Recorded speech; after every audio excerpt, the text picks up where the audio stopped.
The fluorescent lights in the conference room felt harsher than usual that Monday morning, buzzing like they knew what was coming.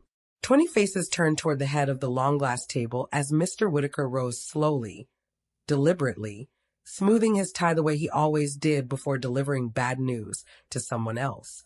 His voice cut through the low hum of laptops and coffee stirs. "Amanda," he said, projecting so the entire sales floor could probably hear through the open door. "After 10 years, your services are no longer required. Performance has been unacceptable for months."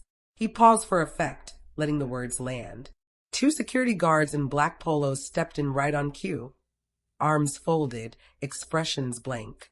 He pointed at me, not angrily, almost casually, like swatting a fly.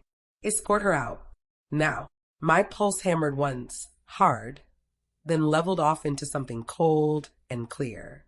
Colleagues stared, some mouths open, others already dropping their eyes to their screens, pretending this wasn't happening. I felt the heat rise in my cheeks, but refused to let it show. Slowly, I pushed my chair back. The wheels whispered against the carpet. "My name is Amanda Hayes," I said, voice steady and loud enough for every phone already recording under the table. I wanted it on record, for the group chat, for LinkedIn whispers, for whatever came next. He gave me that familiar half-smirk, the one he used when he thought he'd won a point. I stood, smoothed my blazer, and walked past him without turning my head. My heels clicked on the polished concrete like a countdown. The guards flanked me silently. The elevator doors closed with a soft ding, sealing off the room. The stairs, the life I'd built there for a decade. That was the moment the switch flipped, not to rage, but to clarity. 10 years earlier, I had stepped into that same building on my first day. 28 years old, navy blazer still stiff from the department store hanger, palms damp with nerves I refused to acknowledge. Mr. Whitaker greeted me in his corner office with floor-to-ceiling windows overlooking the river. He shook my hand firmly, smiled wide enough to show teeth, and said, "We need closers here, Amanda. People who don't just talk about deals, they make them happen. Show me what you've got." I showed him. 3 weeks in, after 70-hour stretches and 3 all-nighters rewriting proposals line by line, I closed our first major win. A $42 million renewable energy contract with a Midwest utility. I still remember the moment the client's general counsel emailed the signed MSA at 3:47 a.m. My inbox pinged while I was slumped over cold coffee at my kitchen table. I forwarded it to Whitaker with a simple closed. He presented the deal at the next quarterly all-hands as a tremendous team effort under my strategic guidance. The room applauded. I clapped along, stomach tight, telling myself it was normal. Loyalty, I thought, was the currency that eventually paid dividends. It didn't. The years blurred into late-night strategy sessions, cross-country flights, endless revisions, and quiet victories no one else seemed to notice. I originated 17 major accounts that collectively totaled $550 million in lifetime value. Evergreen SaaS renewals, multi-year manufacturing supply deals, flagship enterprise contracts. Every single origination email listed only my name. Every client relationship began with me staying late to understand their pain points, rewriting RFPs until they fit like a glove, flying out on short notice when negotiations stalled. Promotions went to men who golfed with Whitaker on weekends or echoed his opinions in meetings. I kept my head down and kept delivering. I told myself the numbers would speak eventually. They spoke, just not in the way I expected. The afternoon after the firing, I drove home in silence. Windows up, radio off. I parked in my underground spot, sat in the dark with the engine ticking cool, and stared at the concrete wall. No tears came. No urge to call friends or family. Just a strange, surgical calm settling over me like fog. I went upstairs, locked the door, dimmed the lights, and opened my laptop. The screen's blue glow was the only illumination in the room. I navigated to the encrypted master archive folder I'd maintained since year 2. Personal, do not delete. Inside were thousands of files, every origination email CC'd solely to me. Every performance review marked exceeds expectations. Every commission statement showing my name beside each 9-figure win. Every side letter and waiver I'd quietly negotiated over the years. I scrolled methodically, cataloging. Breathing even. Heart rate steady at 68 beats per minute. I checked. My phone vibrated on the coffee table. Elena Vasquez, VP of Procurement at Cortec, our $150 million flagship account. I let it ring twice, then answered. Amanda, I just heard through the grapevine. What the hell is going on over there? Her voice carried the sharp edge of someone who'd been blindsided. I exhaled slowly. They terminated me this morning. Publicly. In the all-hands conference room. Silence stretched for 3 seconds. After everything you've done for them? After building Cortec from scratch? Apparently performance issues, I said dryly. She laughed once, bitter. That's bullshit and we both know it. The renewal is 6 weeks out. My team isn't signing anything unless you're still involved. Send me the clause language tonight, the one naming you primary contact. I nodded to the empty room. Already pulling it. We'll talk tomorrow. Count on it. We hung up. I opened a blank document and began drafting. First domino placed. That night at 2:17 a.m., still wide awake, I sent a single text to Paul Grayson, CEO of our largest industry rival. We need to talk. I control direction rights on $550 million in still active contracts. I attached 3 screenshots, origination emails, my name alone, timestamps clear. No emojis, no pleading, just facts. The next morning I dressed carefully. Charcoal gray suit, hair in a low knot. No makeup beyond concealer to hide the shadows under my eyes. I drove to a co-working space 40 minutes away. No chance of running into anyone from the old firm. New laptop, fresh VPN, personal cloud logged in. I spent the first 2 hours reviewing the non-solicitation waivers and change of vendor clauses I'd buried inside letters years ago. Small insurance policies Whitaker had never bothered to read. Then I called my employment lawyer, voice calm. Post-termination, confirm I retain origination rights and direction privileges on non-exclusive accounts? He chuckled. Amanda, he handed you the keys on a silver platter. Yes, legally yours to turn. I thanked him and hung up. Then I began watching from the shadows. Slack screenshots arrived via an old teammate who'd stayed silent but loyal. Whitaker strutting into Monday's stand-up, announcing my necessary restructuring.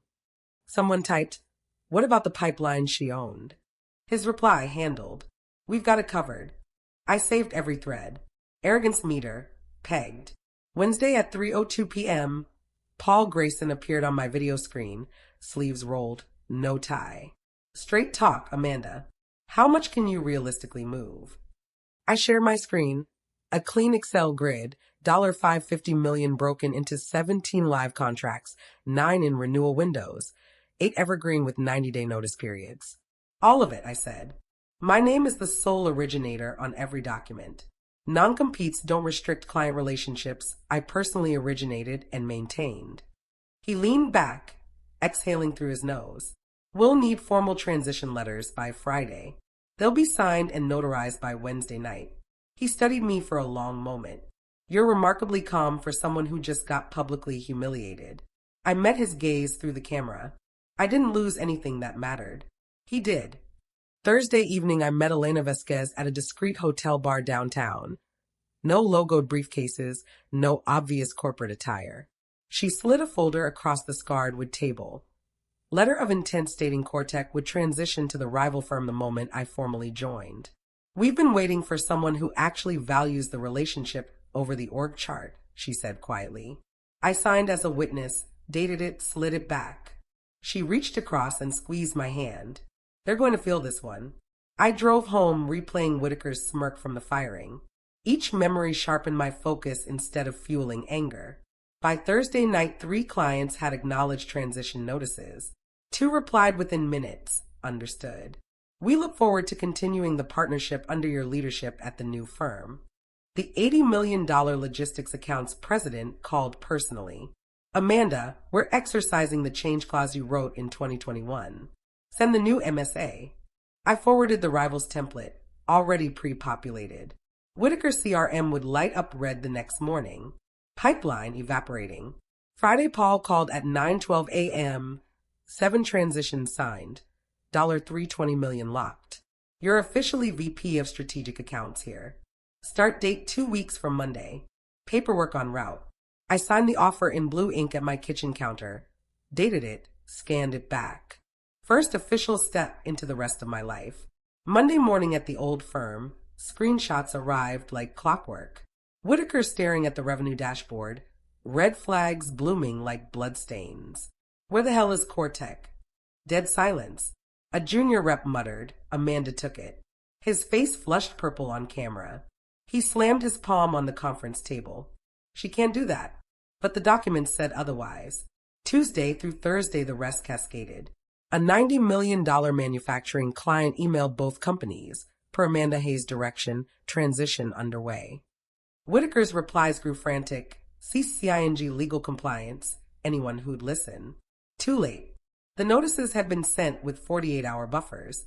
His assistant left a voicemail from a blocked number. Mr. Whitaker requests an urgent conversation. I deleted it without listening. Thursday afternoon, he called my personal line. I answered on speaker, sitting at my new temporary desk. Amanda, this is insane. Come back. We'll fix it, VP title, retroactive bonus, whatever it takes. His voice cracked on the last word. I let silence stretch 10 full seconds.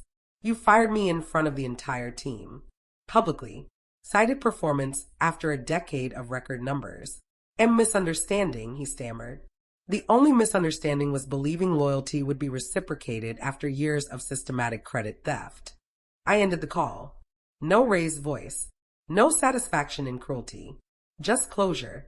Friday the board summoned me virtually. I joined from my still unpacked new apartment, professional background blurred. Whitaker sat rigid at their table. Ty askew for once. The chairman spoke first. Ms. Hayes, please explain the sudden exodus of over $500 million in contracted revenue. I shared my screen. 17 slides. Origination emails with my name alone, signed transition notices with timestamps, client acknowledgments, clause excerpts. His color drained with each click. These were team wins, he protested weakly. I pointed at the screen. My name. Sole originator. Every single time. Murmurs rippled through the board. One director leaned forward. You embedded the non-compete loophole that allowed this? I built the entire framework, I said evenly. Relationships, contracts, contingencies, everything. After the board adjourned, Whitaker stayed online. Just us. You destroyed me, he whispered, voice small. I looked straight into the camera. You destroyed yourself. Through arrogance. Through lies. Through underestimating the woman who carried your numbers for a decade. He seemed to shrink. What happens now?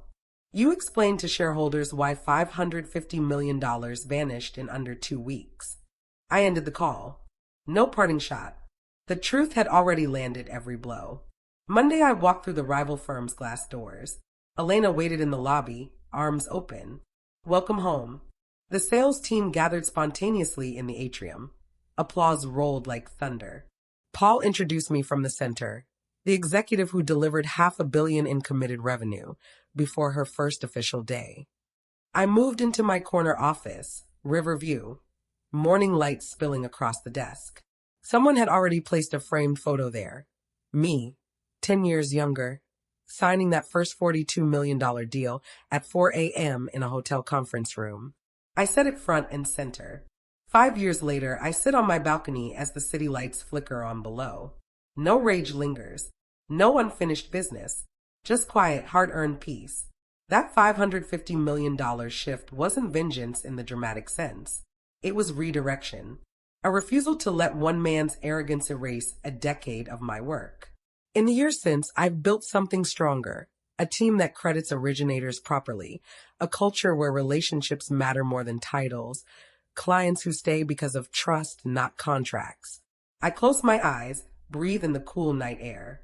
The woman escorted out in humiliation no longer exists. The woman who rose in silence is here, steady, healed, whole. And she never once had to raise her voice. Silence, timing, truth. That was always enough.